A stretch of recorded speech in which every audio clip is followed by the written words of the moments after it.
Buonasera, questa sarà una trasmissione diversa dal solito, perché saranno le immagini a parlare. Vogliamo ricordare il Milite Ignoto, che viene rappresentato dal treno della memoria che in questi giorni sta percorrendo l'Italia. Partito da Trieste nei giorni scorsi, noi lo abbiamo raggiunto presso la stazione ferroviaria di Castelfranco Veneto. Dunque, la parola al treno della memoria. Noi ci vediamo la prossima settimana, sempre agli stessi orari.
Eccoci arrivati. Dove sei?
Prego.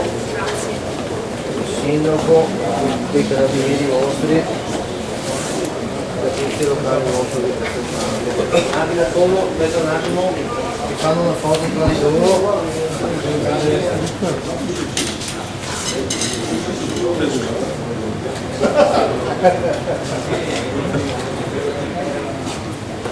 No, non volevo portarvi via oneri. La mia sta e la fai di per la foto.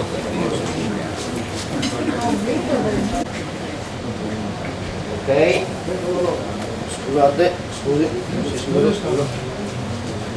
E dopo la stampa mi decide. Ok. Tutti attenti!